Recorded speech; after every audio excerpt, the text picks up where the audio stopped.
Hey, everybody.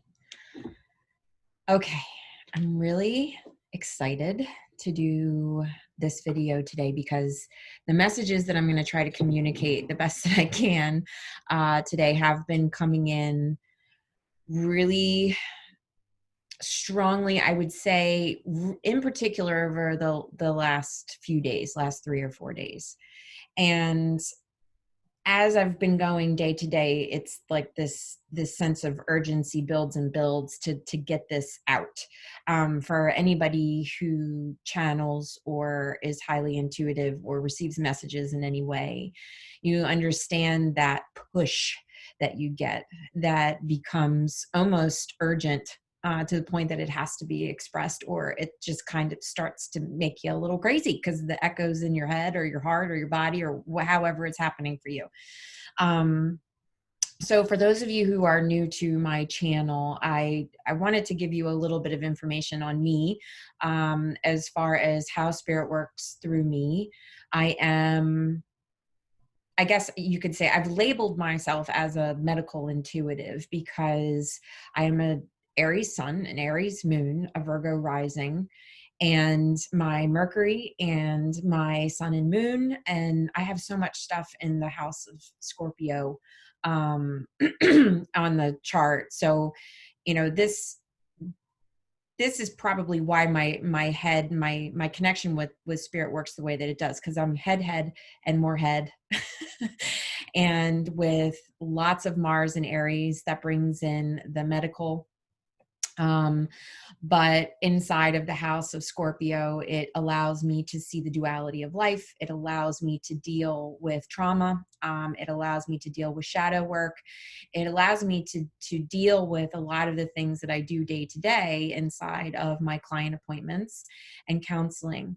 But especially in the work that Jennifer Snell and I did together, we called ourselves activators. Yes, we were healers. Yes, we were channelers. Yes, we did those things. But above all, we were activators. And what does that mean? It means that the messages that we received from spirit were very focused on the well-being of the person that we were working with, helping them to discover their true soul paths, true soul purpose, um, really own their gifts, own their power in this lifetime, in order to come fully into the contract for the job they were supposed to do now. And as we can see, now is really, really important. I think that there was a lot of us that kind of wondered if, even though we were coming close to the age of Aquarius, and, there were all of these predictions and feelings, kind of across the globe from people who were tuned in, that change was coming, that the ascension was underway. We were never quite sure exactly what that would look like or how it would come. We just kind of knew it was coming. And I think there was still the question of whether we would experience it in our lifetime, or whether we were just priming the earth for the next generation to, pass the torch and take it on, which, I mean, we are in any sense, we're doing that. But, then 2020 arrives and here we are. A lot of people have called the energy of this time the end of days, that it has been very apocalyptic, but it's not necessarily, word for word in a biblical sense. But there are a lot of symbols that have shown up over the last year that are very in tune with that idea. And so what does end of days mean? It means that it's an end of an era. It's an end of an era. I don't know if it necessarily needs to come with literal fire and brimstone, but look what's happening on the West Coast right now of the United States.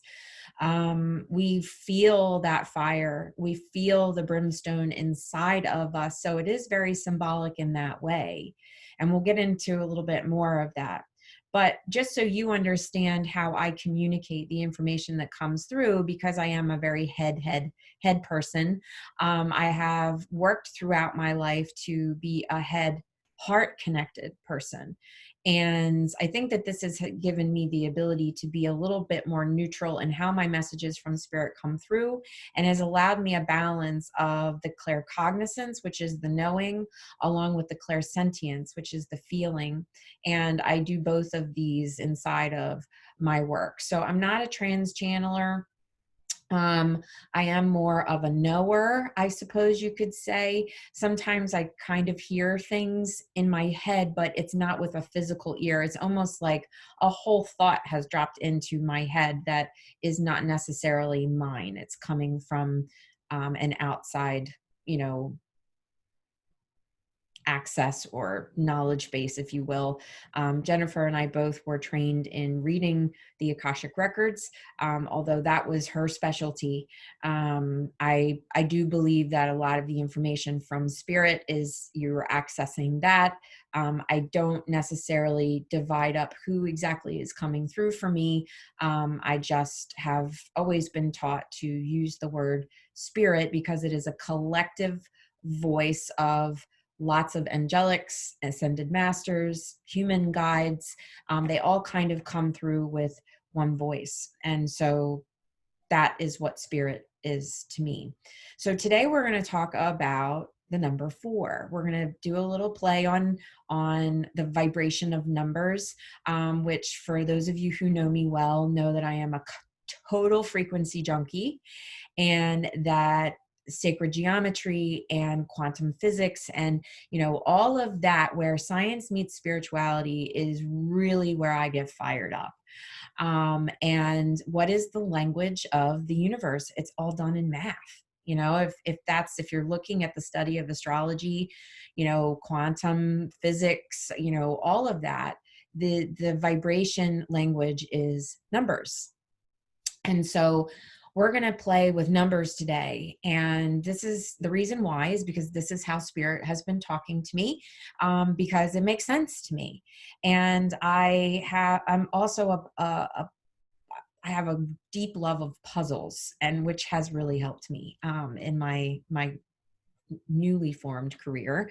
I will say I've been doing this for about 11 years. Before this, I was in corporate retail. So it almost feels like a past life at this point, given, what's developed over the last decade. But that's a story for another time.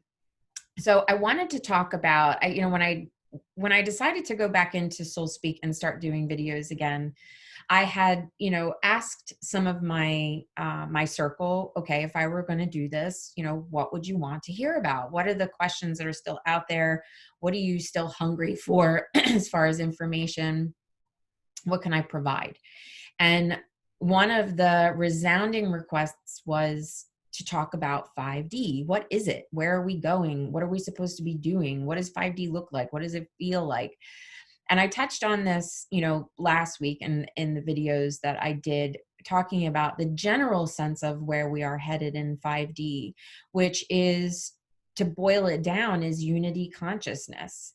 It is the beginning of us releasing the illusion of separation from God and from one another and from the planet, and understanding that we are all part of each other. We are all part of the greater whole, and that the only way we can create true change is through love, through collaboration, through cooperation, through harmony. This doesn't mean that we all have the same opinions. It doesn't mean that we all have the exact same belief sets. But what it does mean is that we have complete and total respect and love for another person's truth. And therefore, we can all live in harmony because we don't feel threatened by another person's perspective. We can coexist inside of that, in a place that is harmony and forgiveness, compassion, empathy, love, unity. Okay, so unity consciousness. And we're not going to really talk much about 5D today, even though that's the topic. We are going to talk about the in between. We're going to talk about, okay, 3D to 5D. What happened to 4D? What happened to that? Nobody really talks about that. It's like, okay, we're moving from 3D to 5D. So we're very focused on where we're going, right? And this is like, I feel like this is kind of the state of humanity anyway. We're always so focused on where we are going that we're not paying attention to where we are right now.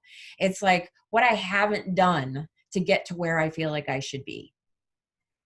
We're in this state of constantly counting the things we have not done, or where we are in lack, where we haven't gone yet, instead of looking where we are now and understanding, honoring all of the things that we've done and been and experienced and learned up until the point where we are now, that makes us the person we are in this moment, that gives us the capability to continue going where we are meant to go.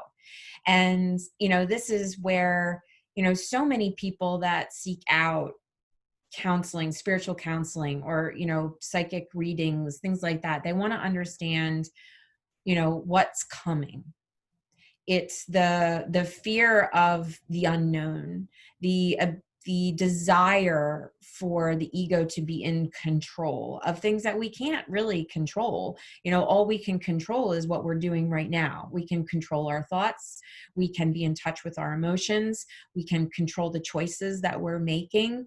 All of those things we are in control of. We are not in control of what's going on around us inside of other people. We can't control other people. We can't necessarily control big events that are occurring. We are much more of a project out species than we are in appreciating what's within. And this is what the transition is into the 5D. It's all of those things coming into focus, where we have a shift of perspective and there is a rebirth globally on how we see life, how we see each other, how we treat ourselves, how we treat each other. And one of my really close friends, who I'm hoping to actually have her join me on one of these videos, maybe soon, like in the next week. She is one of my soul tribe, riding this spiritual wave with me. We're very parallel in a lot of ways. And, she is so educated when it comes to scripture and, things from the biblical perspective, things from the scripture side. She's not a religious person. She's extremely spiritual. However, she and I are very similar in the way that we look at things, we analyze things, the puzzles falling into place, the way we hear God, very similar. And she had said to me that the other day when we were talking, that, if you look at scripture, the underlying message was, you could be doing everything right, following all of the 10 commandments, but if you're not doing it with love, then you still haven't gotten it. That it's not just about not living in sin. It's about embodying love. And that all of the scriptures and teaching that Jesus then brought to the earth was all about love God, love yourself, love your neighbor.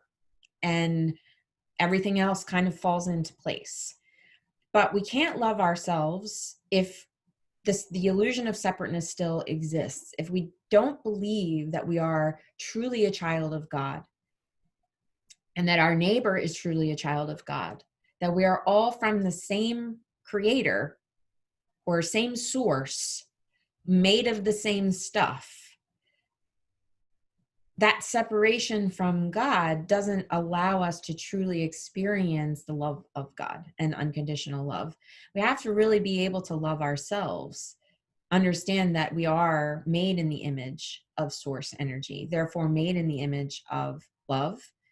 Yes, we are given free will to express ourselves, and allow the universe and allow source to express itself and find expansion through each of us and our experiences and our thoughts and our co-creative journey. But ultimately, all of our healing goes back to the original separation. Whenever humanity fell from grace, whenever we lost our way and lost our connection to source, lost our connection to God, it now is in our DNA. And it's almost a block inside of our DNA. I was watching Ancient Aliens the other night, which I love that show. And they were talking about the vibration of 3 in particular, in that particular episode. They were talking about these trinities that exist all throughout history and time, ancient civilizations, how their spiritual structure so many had this structure of 3. And that even inside the, and here we live in the 3rd dimension, right? We're 3-dimensional for all of this time. Even our DNA is structured from groups of 3. I mean, we could go on and on about the patterns of 3 inside of, and what a powerful number that is. We can look at the pyramids, we can look at, all of those things.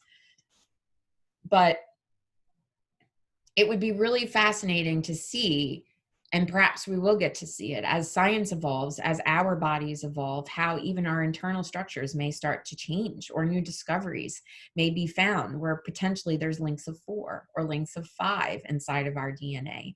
Perhaps as we evolve and we wake up, wouldn't that be amazing? But in any case, that brings us into the 4. Okay, so 2020. The year of perfect vision, the year of change, the year of awakening. Yes, not exactly in the way that we expected it to be, but oh my goodness, yes. So we want to look at the vibration of the 4. The general rule in numerology is that any number greater than a single digit, you break apart and you add those single digits together, and you keep adding them and adding them and adding them until you come to a single digit. Okay, so that's generally the rule. In some cases, when you are looking at life path number, or things like that, if you boil it down to a double number, an 11, a 22, a 33, those kinds of master numbers, then there are times where it's appropriate to stop and to look at the energy of that master number. But for our purposes, we're going to look at single digits, okay? For the most part, we're going to look at single digits. So if you could see my desk right now, I'm surrounded by books, because I started doing, as Spirit was dropping this information in for me, the head that I am, and the student that I am, and the researcher and the puzzle, solver that I am, I instantly started doing my research. So I do have some knowledge in my head about the vibration of 4.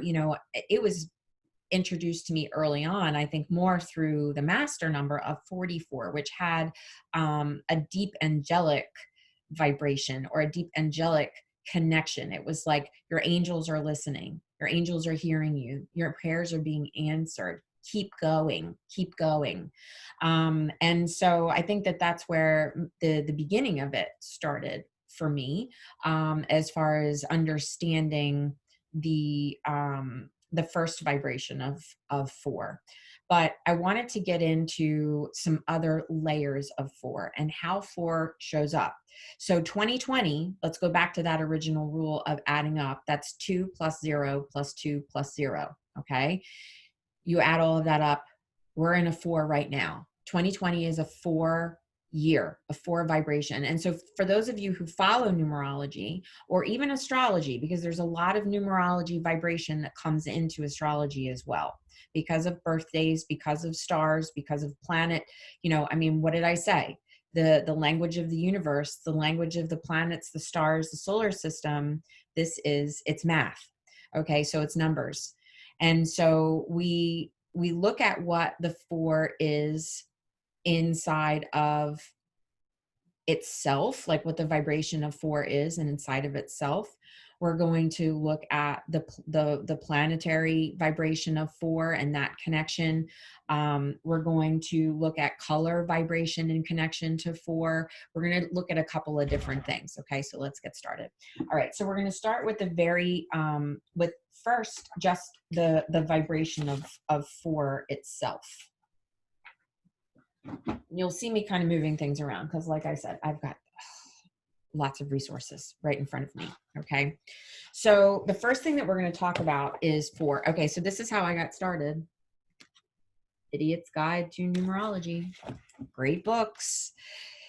So number 4 is generally about stability, about leadership, about building things. Okay. In the if you are a tarot person, in the original tarot deck, and I say original because there's all kinds of derivatives of tarot now that express it in different ways. But in the original tarot deck, the number 4, part of the major arcana, is the Emperor card. Okay. Now, the Emperor card is those things. It's stability, it's loyalty, it's leadership, it is steadfastness, it's hard work, it's, all of those things. But it can also be the card of war. Okay, so that number 4 vibration of that particular card actually aligns with the planet Mars, which is in retrograde at the moment. So our general has kind of taken a step back and just kind of let the armies run amok.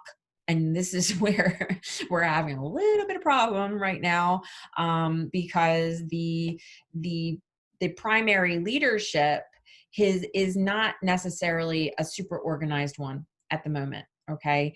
As far as the people are concerned, we are kind of more inside of this. And I've talked about this erratic, impulsive, emotional place that is being very fueled by vibrations of hate, rage, lack of control, fear, a lot of these things that's like, it's just been unleashed, and we're all getting to see that. Okay. Now, inside the general vibration of 4, I'm going to read a little bit about it. Okay. So stability matters for the number 4. Where the 3 may revel in fun, and the happy spirit of joyous self-expression, the 4 is all about discipline, following the rules, and it is serious and cautious. The 4 is steeped in tradition, practical and respectable, a manager you can rely on, building a solid foundation on which you can always stand. Stability matters to the 4, so it cannot understand the more frivolous things in the way. A 4 puts in a hard day's work, stays between the lines, and respects both rules and convention. Sober and true, the 4 is both persevering and practical. So the 4 is the cube. Okay. The 4 is the square. Now, inside of our chakras, that is actually the vibration, the stability of the root chakra. So the root chakra is number 1. It is our number 1 chakra. However, the vibration of the square, the vibration of that stability, is very connected to our root chakra. What happens when the stability falls apart? What happens when your basic foundations that you rely upon and trust aren't there?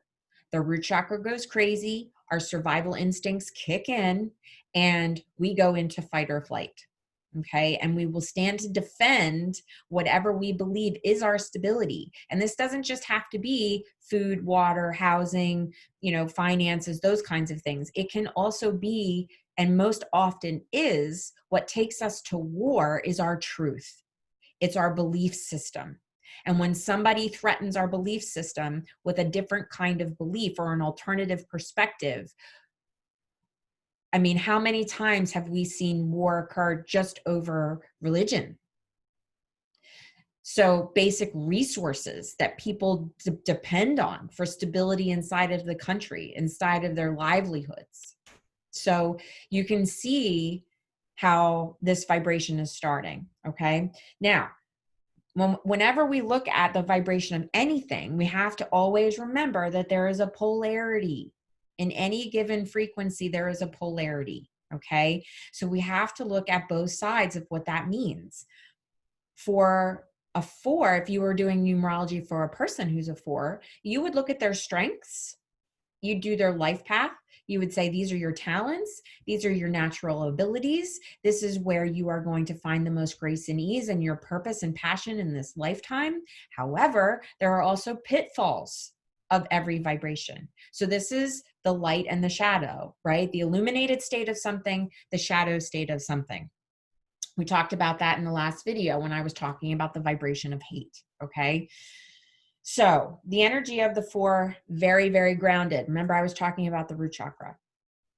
The energy is methodical and plotting, forms and reforms. It builds, it endures, it preserves. It creates order out of chaos. It systemizes. It represents the principle that creates form and foundation for plans, dreams, ideas, patterns, philosophies, thoughts, feelings. It gives form to things. For those of you who have taken Seraphim Blueprint with me and you've gone to level 2 inside of sacred geometry, you know I talk about this all the time.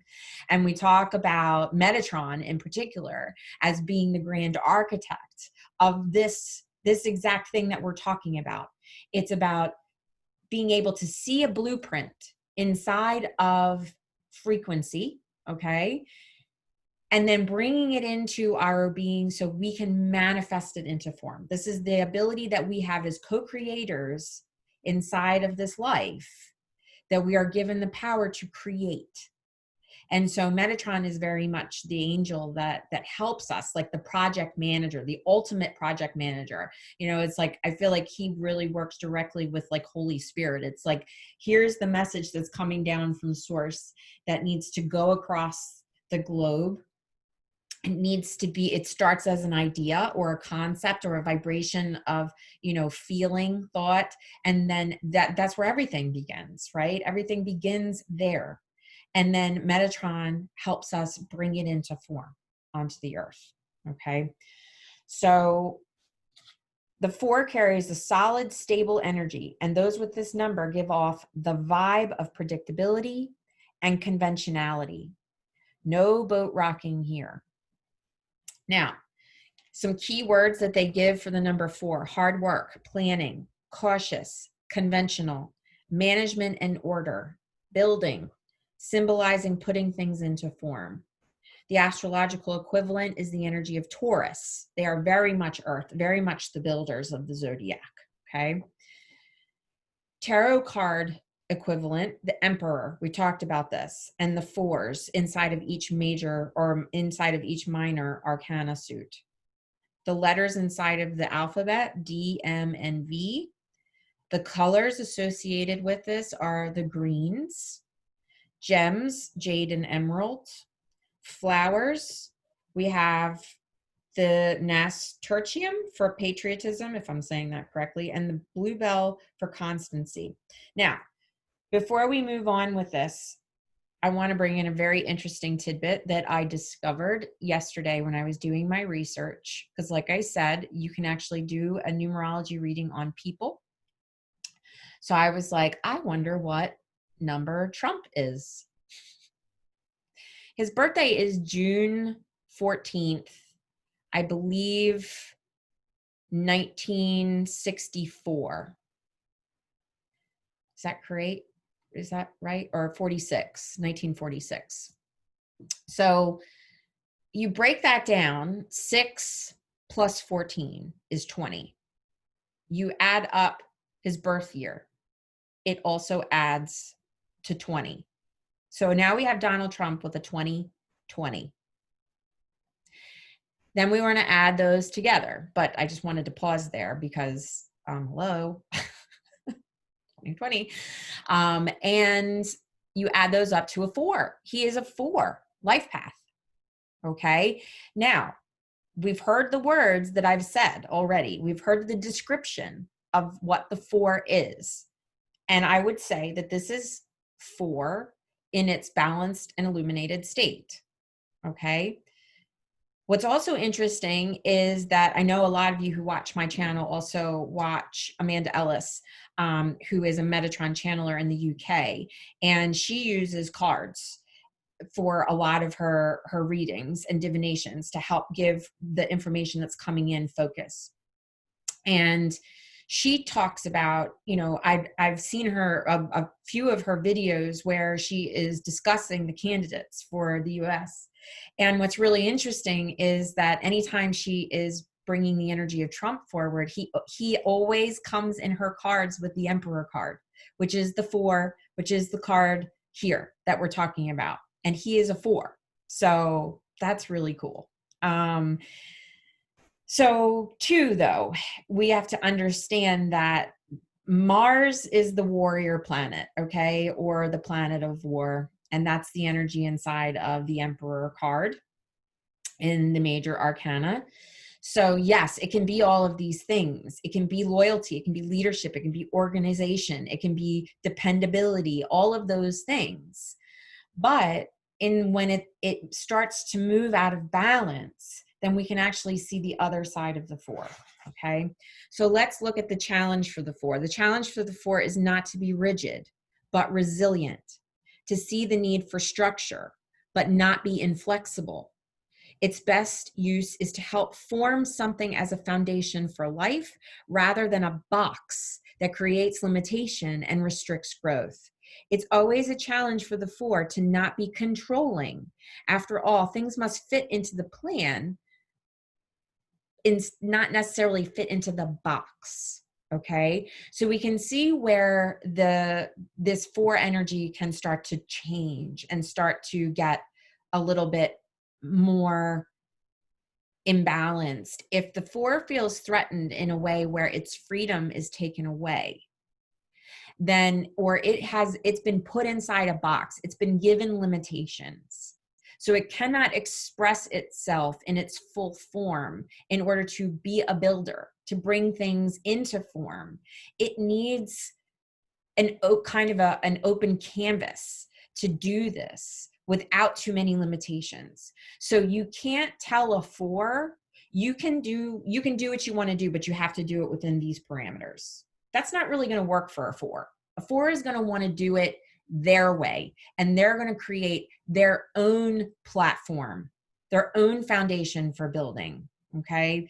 So what triggers Trump? Being told what to do by anybody, right? We're in 2020 right now. Let's not just put all of this on our president. Let's look at us, okay? Let's look at how this year is bringing us into transition. Now, let's assume for just a moment that 2019 was the end of 3D. We are now in 4. We're in the 4D. We are in the building. We are in the transition. We are bringing 5D, which is 5 is the vibration of 2021 that's about to begin.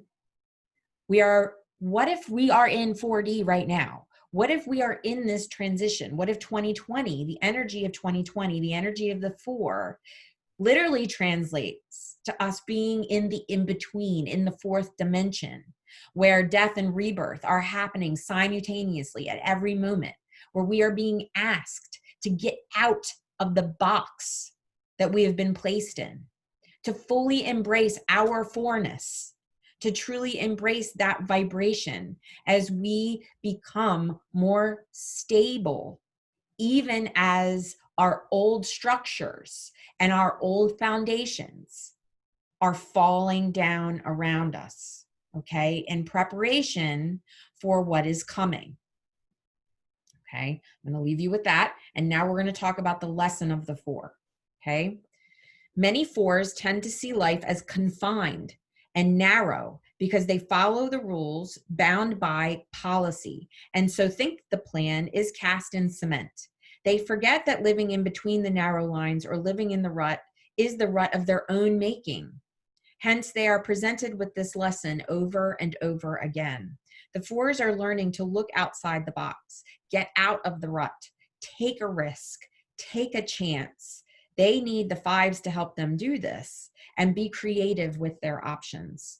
Those of us who don't have 4 as a core number can't understand this kind of dogged adherence to doing things. We often think of Taurians like this, right? It's like they fixate on something and they are going to head straight for that with no detours, even in spite of themselves. They will stay in that rut just because that's the choice they've made. And that is where their vision goes, straight ahead. I know my 8-year-old is a Taurus.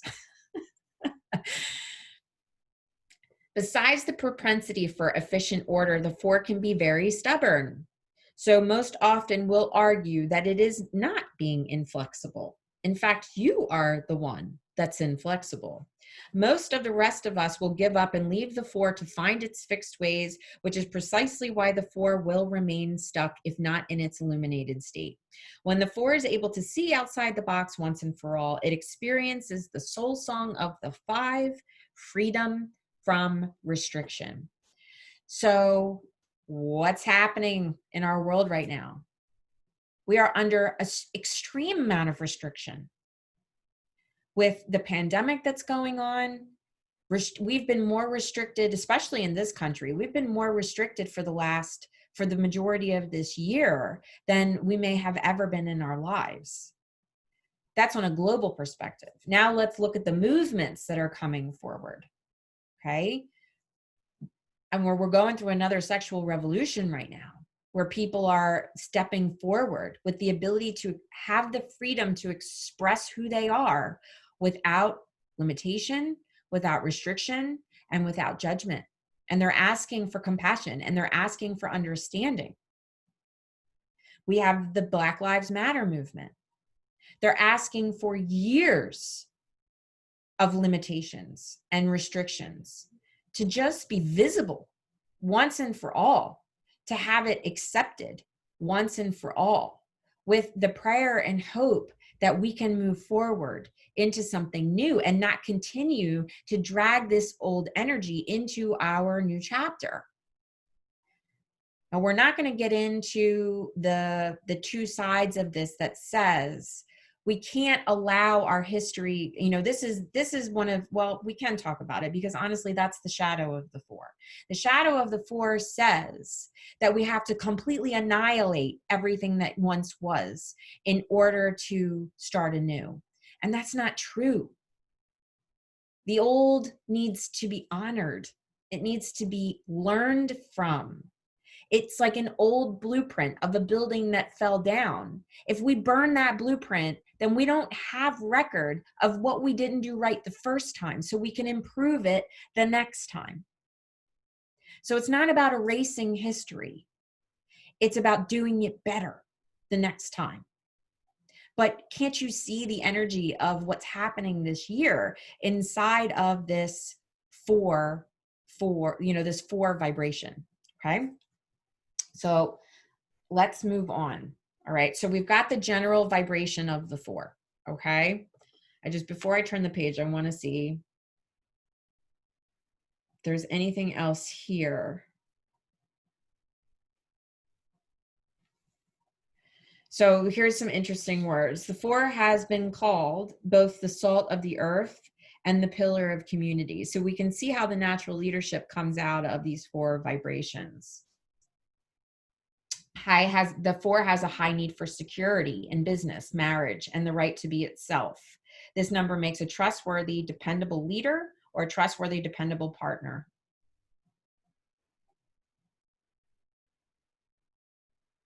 Okay, so here's some really cool things, some more cosmic connections. Universally, we see the four as we have 4 seasons, okay? 4 directions, cardinal directions. We have 4 elements that support us. 4 aspects of self: physical, emotional, mental, spiritual. 4 human functions: sensation, feeling, logical thought, and intuition. And 4 aspects of matter itself: mineral, gaseous, animal, vegetable. Really cool. Spiritual essence of the four. Spiritual numerologists believe that each number represents a universal principle, another step in the cyclical evolution of things. Every number vibrates to an inner meaning, and it should be no surprise that the 4 vibrates to the energy of spirit made manifest into matter, or putting things into law, system, and order. This is co-creation. This is sacred geometry. Juno Jordan, the grandmother of modern numerology, says that 4 is the foundation upon which all things stand to sustain life. The 4 is the number of forms and brings everything down into the earth. The essence of the 4 spiritually is the point at which spirit is brought into matter, and the spirit of the one and the creative expression of 3 plus 1 finally finds form into the 4. So it is the evolution of the Trinity. It is the evolution of spirit. And we are in our evolution right now. We are in our transition right now as we are trying to find our illuminated vibration inside of this opportunity of the 4 to build something new. Okay? Higher ground. raising the vibration for the number 4. The vibration is the energy of the number gives off. The energy of any given number can be expressed positively or as a higher energy. The higher energy of the number 4 is to establish order, bring ideas and plans into concrete form, to maintain routine and systems. When the 4 is positively expressed, it is steady, it is determined, it is industrious, it is calm, it is steadfast. It has strong standards of right and wrong. When the 4 is expressed with a lower vibration, it gets stuck in a rut, fears drive it and change it. It is rigid and controlling and lacks discipline. Now, this is kind of where we're at right now. And the fact that Mars is in retrograde, which is like having the Emperor card come in upside down inside of a card reading, you can really start to understand kind of the energy of where we're at right now. Okay. So I'm going to close up my numerology book. We're going to move more into planets. Now, I know I've said Mars a couple of times, but if you look at the planets themselves, that was just Mars paired with the number 4 card in the tarot. Okay. What we're going to look at is the actual number 4 planet is Uranus, and it used to be the sun. And then once Uranus and Neptune were discovered, it was reorganized. Okay. So now Uranus is number 4. So I'm not an astrologer. I don't fully understand how Uranus is playing in the whole scape of things right now. I'm sure it is. It probably has a very profound effect on what is happening right now. But I want to give you the personality of the planet as it matches with the vibration of 4. Okay. Uranus is considered the Iceman, invention, originality, sudden or unexpected change, and revolution, as well as breakthroughs and new radical ideas.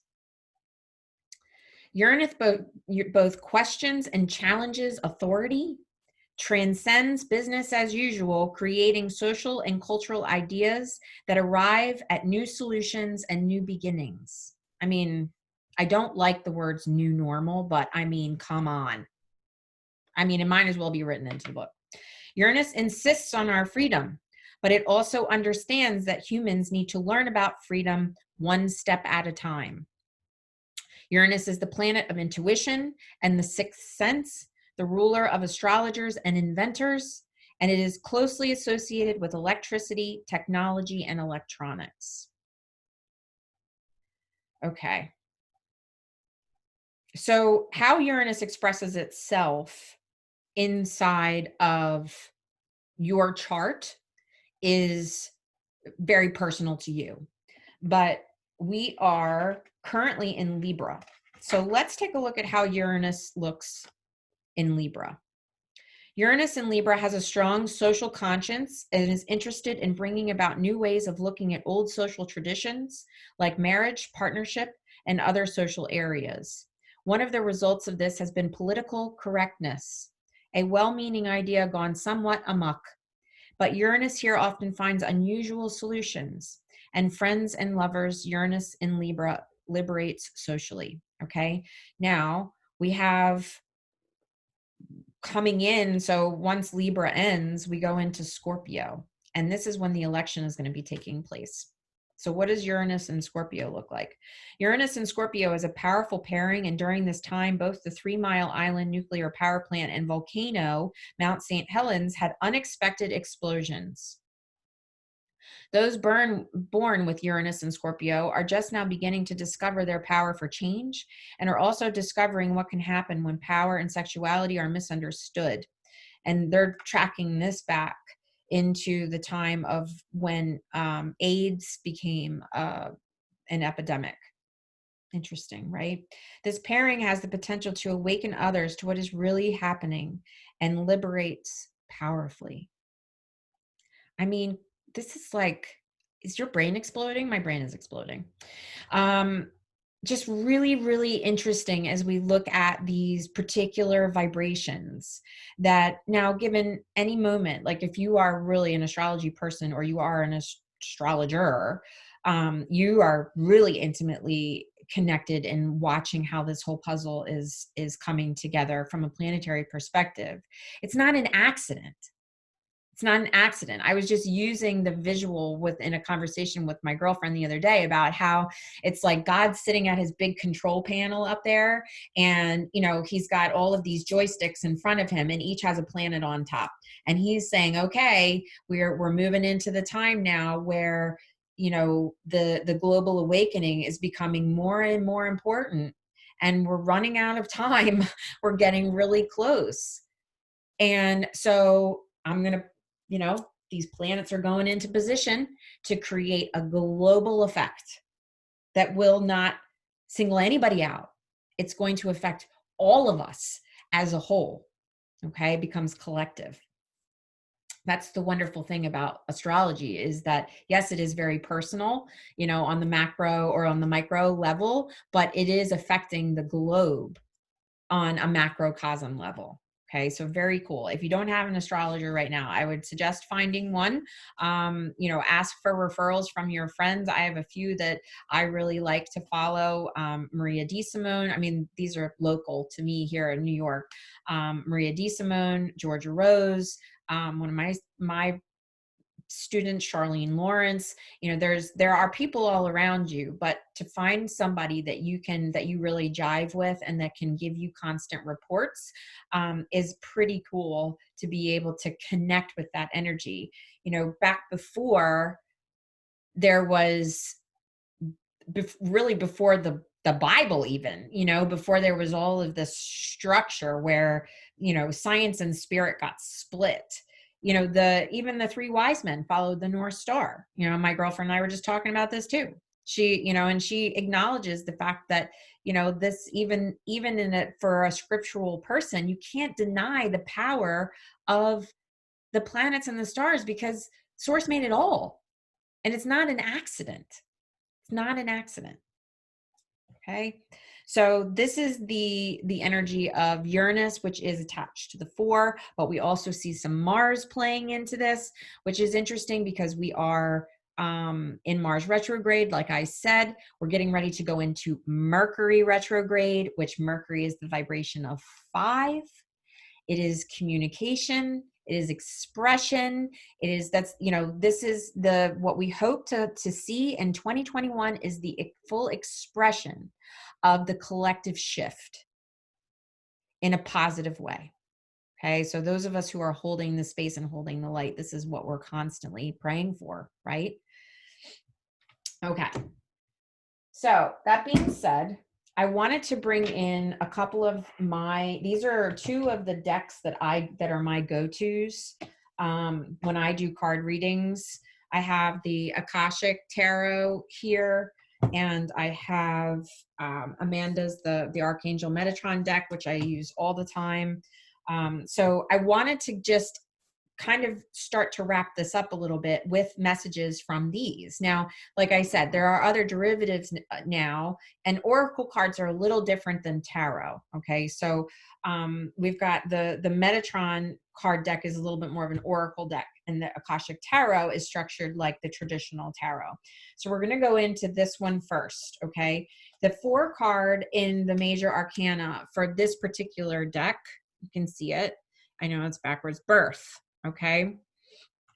And so this focuses on the beginning. There's a sunrise over what looks like a little Stonehenge over there. There are children playing. There's an innocence. There's a freshness about this. It's, this card, the description of the card actually does signify a pregnancy. So this is very much like this, like a card of spring. Like it feels like that, like the awakening of the body, awakening of co-creation, a rebirth or a new birth altogether, a brand new birth. So this card is a little different than the Emperor. However, it does talk about building new foundations, and it talks about new beginnings. Okay, so that's the 4 in this particular deck. Now, the deck that is from Amanda, the 4 card is letting go. And look at the fall leaf. The fall leaf. So we've got fall equinox, which we just went through. right? Moving into the fall here in the United States, especially in the northern hemisphere or the northern part of the United States. We're actively looking at the turning of the leaves right now. It's happening, okay? And we just saw the 4 out of here being spring. Now, isn't that interesting? Because yes, we experienced the fall equinox, but the other side of the world just experienced spring. So we've got the polarity there, we've got balance there. So the letting go, the time for release. With every birth, there is a death, okay? So we have an ending in order to make space for a beginning. So as we grow and as we change, we're constantly going through essentially the end of an old era and the beginning of a new, okay? And these can be in literal events where we actually experience death in a real way and we go through the grieving process. But you have to think about grief as it is. Like humans are going through a constant state of some sort of a vibration of resurrection, okay, and letting go of something old in order to make room for something new. So, and I don't think that, we've talked about this too, like the vibration of grief, I think is something that is often disenfranchised because we put it in a box. We put grief inside of a box and we say it has to look like this in order to validate our ability to express it in any way. Otherwise, it's, oh, well, I'll just get over it, move on, rub some dirt on it, you're fine, kind of thing. But I think it is important that we acknowledge that. We acknowledge that the body is processing grief energies and that we acknowledge the ending of something in order to create that space for the new. And we are really looking at all of the gifts that were given to us from the previous chapter, the old era, whatever it is that we are letting go of, really appreciating and having gratitude for all the gifts that came out of it, even if it was a challenging time. Then now we can look to the dawn.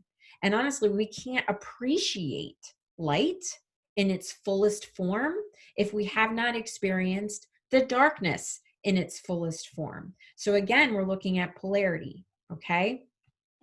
And 2, when you want to break down the 4 into its master, now like the 22, the 2 plus 2, I mean, that's the like master number of duality and polarity. Okay.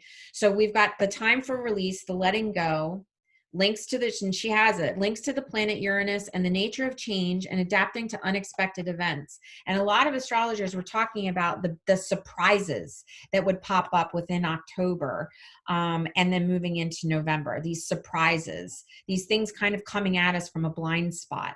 And so I think this too, we're looking at the same vibration. Okay. Now I wanted to look at, we're moving now. Those of you who know me also know I talk a lot about the portal, the 1111 portal. I believe, this is my personal belief, this is something that Spirit has brought in for me, that I almost feel like 1111 is like the spiritual new year. Okay, so it's almost like we move after the 1111 gateway, the master manifestation portal of leaving behind the old year to move into the new. That it's like the 2021 vibration is going to start to come in after the 1111 portal. It's like there's some sort of like New Year's shift there. I've always kind of, the last couple of years, I've felt that. It's like, okay, I'm already feeling the new year coming in. I got through my 1111 portal. I've set my intention for what I'm going forward with, what I'm going to do, who I'm going to be, what I'm going to release for, the incoming year. And then suddenly that new year energy starts moving and starts flowing. Okay. So the 1111 gateway, this year, if we want to look at numerology again, we've got the 2020, which is a 4, and you have 1111, which is also 4. Okay, so we've got a double 4 energy coming in for the 1111 gateway this year. So if we don't add those together for an 8, which we could do and talk about the vibration of the 8, but for right now, we're going to look at 44. We're going to look at the master version of the 4 vibration instead, okay? And looking at it for this 1111 gateway that is coming and is going to be a very, very powerful portal for change, for manifestation, for truly bringing things into form. You know, those of us who are Metatron peeps, we associate the 1111, the four. It's like the four walls of the square, right? The four ones, bringing things into form. I talked about Metatron, the grand architect. We're talking about four as the builder. Okay, so looking at this as a very powerful manifestation time for co-creation and creating new foundations for yourself going into the new year. So let's look at Amanda's card for 44. It's the card called Beacon, Shine On. Okay. Master number 44 is linked to the angels and to you as an earth angel too. You are reminded that you are a beacon of light to this world, a place of refuge for those in the dark, and a port of call in the storm. The world needs your light as never before. Look at the raging sea of humanity, struggling to free itself from thousands of years of pain, so many holding up their hands for help, so many drowning because they find no one signaling the way home, back to their own inner light. How are we to create mass awakening and change without people like you to help us? If you realize the power of your light, you would turn it up, try not to hide it. If you saw how many needed it, you would offer it fully. If you could see the difference your light makes to every single person you touch, you would never again doubt your true calling. You ask, but how and where and when? You block the light in you by waiting for the right time, the right circumstance, the right moment, when it is actually just about shining. It's talking about now, right? Not where we're going, right now. There is no better time than right now to shine your light, to keep shining true, even in the midst of the chaos, the lighthouse in the storm, the lighthouse in the fog. Throughout difficult days and happy days, just shine, as you never know when it is needed and by whom. It will be noticed. It will be picked up on. It will be transmit its frequency to the right person and call forth the act of service that is needed from you. To be a beacon of light for others is to be noticed and to stand out. You cannot shine slightly. You either shine or you don't. And you do, and you will, and your light matters, and it always has. You have a role just as much as anyone else. You ask, but how can the world ever change? It is by each person shining so bright that eventually the darkness diminishes. But the world needs many of you. No one can do it alone. You are all reflections of each other, building a much bigger light than you can ever imagine. Beacons lit around the world, switched on, active, joining together, feeding each other. When one person's light gets low, it is recharged by the next light beside it. Just keep passing the light, being the light. That is your role and your mission, and the angels and Metatron thank you for it. Without light workers on the ground, nothing is possible. But with each of you in place, everything is, and a new dawn can be born for the world and every being within it. So shine your light. So for all of you out there who have taken my classes, been working with me, you know, honing your skills, honing your gifts, shining your light, trying to be the best version of yourself, and you ask, what can I do? What do I do about this 5D? How do I get there? For those of you who have been in this, you're probably already there. You just are bouncing a little bit back and forth as we rock between the old and the new. And the vibrations inside of your body are trying to find their way to a higher tone, which means that the old tones and the lower frequencies have to become visible so you can consciously own it, appreciate it, send it love, and transmute it into a higher vibration. So you just being you and shining your light and continue to move towards your purpose and to find your true calling, to smile at your neighbor, to be there in service, to love from your heart. These are all of the things that are going to get us there because we're doing it together.